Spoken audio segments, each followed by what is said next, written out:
এতক্ষণ ইংরেজি খবর ঢাকা কেন্দ্র থেকে রিলে করে শোনানো হলো। বাংলাদেশ বেতার সিলেট। এখন শুনবেন স্থানীয় সংবাদ। আসসালামু আলাইকুম। বাংলাদেশ বেতার সিলেট সংবাদ পড়ছি ফারহিন জাহান্নুবা। বিশ্ব নিউমোনিয়া দিবস আজ। নিউমোনিয়া প্রাণঘাতী হলেও নিরাময়যোগ্য রোগ। শীতের সময় শিশু ও বয়স্কদের এ রোগের প্রকোপ বাড়ে বেশি।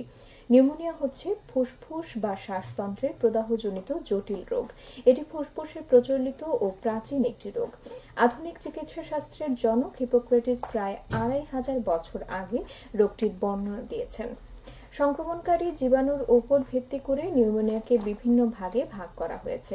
এ রোগ নিয়ে সচেতনতা বাড়াতে ২০১০ সাল থেকে বিশ্বব্যাপী দিবসটি পালিত হচ্ছে।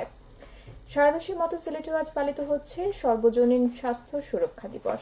সর্বজনীন স্বাস্থ্য সুরক্ষা হলো এমন একটি ব্যবস্থা যার মাধ্যমে সকল মানুষ তাদের প্রয়োজনে যে কোনো স্থানে কোনো প্রকার আর্থিক ঝুঁকি ছাড়া প্রয়োজনীয় যে কোনো ধরনের স্বাস্থ্য সেবা গ্রহণ করতে পারে।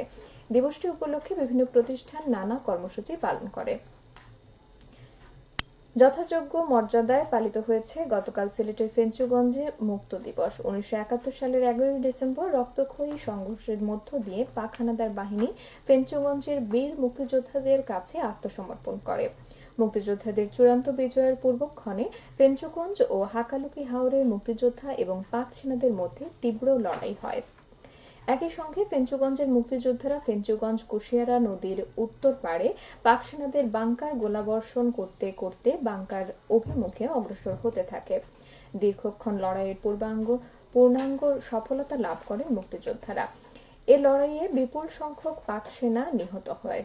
জীবিত অবস্থায় অস্ত্রসহ অনেক পাক বাহিনীকে ধরে ফেলেন মুক্তিযোদ্ধারা। এ উপলক্ষে বিভিন্ন কর্মসূচি পালিত হয়। এদিকে আজ সিলেটে ফেঞ্চুগঞ্জ মুক্ত দিবস। ১৯৭১ সালের এই দিনে পাক হানাদার বাহিনীকে পিছু হটিয়ে বাংলার বীর মুক্তিযোদ্ধারা গোলাপগঞ্জকে মুক্ত করেছিলেন। এ উপলক্ষে মুক্তিযোদ্ধা সংসদ উপজেলার কমান্ড উদ্যোগে র্যালি ও আলোচনা সভার আয়োজন করা হয়। সারা দেশের মতো সিলেটেও গতকাল পালিত হয়েছে আন্তর্জাতিক পর্বত দিবস। প্রকৃতির অপরূপ দান পাহাড় পর্বত সুরক্ষা করে প্রাকৃতিক পরিবেশের ভারসাম্য রক্ষায় সচেতনতা সৃষ্টির লক্ষ্যে দিবসটি পালিত হয়। পার্বত্য এলাকার মানুষের জীবনমান উন্নয়ন ও টেকসই ভবিষ্যতের গুরুত্বের কারণে এই দিবসটি বিশ্বের প্রতিটি দেশে সমান গুরুত্বপূর্ণ। জাতিসংঘ ২০০৩ সালে ১১ ডিসেম্বরকে আন্তর্জাতিক পর্বত দিবস হিসেবে ঘোষণা করে। সেই থেকে প্রতি বছর বিভিন্ন দেশে দিবসটি পালিত হয়ে আসছে।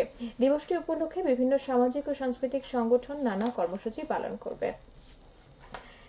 মশক নিধন অভিযান শুরু হয়েছে গতকাল হযরত শাহজালাল রহমতুল্লাহ আলাইহির মাজার প্রাঙ্গণে। এর উদ্বোধন করেন সিটি কর্পোরেশন প্রশাসক ও বিভাগীয় কমিশনার খান মোহাম্মদ রেজাউন নবী। তিনি বলেন, আমরা নগরবাসীর সব ধরনের সেবা নিশ্চিত করতে চাই। মশার উপদ্রব বিশেষ করে ডেঙ্গু থেকে নগরবাসীকে রক্ষা করতে মশক নিধন কর্মসূচি হাতে নিয়েছি। প্রধান স্বাস্থ্য কর্মকর্তা জানান, নগরবাসীকে মশার উপদ্রব থেকে রক্ষা করতে ৩ দিন ব্যাপী মশক নিধন কর্মসূচি চলবে। এছাড়া সিটি কর্পোরেশনের প্রশাসক গতকাল নগরীর গাভিয়ার খাল পরিষ্কারকরণ ও খনন কার্যক্রমে উদ্বোধন করেন। পাইলট প্রকল্প হিসেবে এ কর্মসূচি শুরু করা হয়েছে।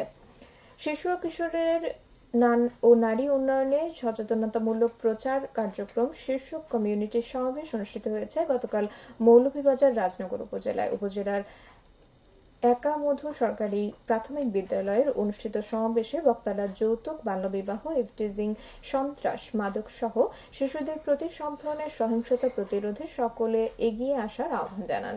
এ সময় অভিভাবক, জনপ্রতিনিধি ও গণ্যমান্য ব্যক্তিবর্গ উপস্থিত ছিলেন। জেলা তথ্য অধিদপ্তর এর আয়োজন করে।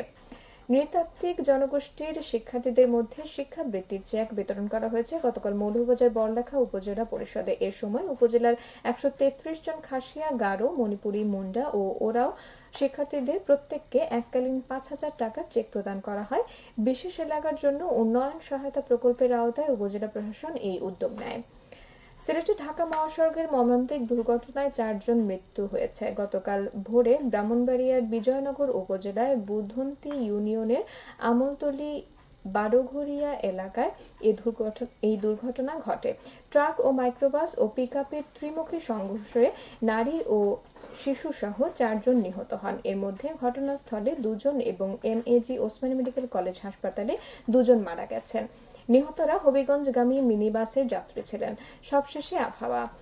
সন্ধ্যা 6টা পর্যন্ত পূর্বাভাসে বলা হয়েছে সিলেট সহ পার্শ্ববর্তী এলাকার জন্য আজ কোনো সতর্কবাণী নেই এবং কোনো সংকেত দেখাতে হবে না। আজ সিলেটের সূর্যোদয় হয়েছে সকাল 6টা 28 এবং সূর্য অস্ত যাবে সন্ধ্যা 5টা 4। সংবাদ শেষ হলো। আমাদের পরবর্তী স্থানীয় সংবাদ প্রচারিত হবে বিকেল 4টা 30।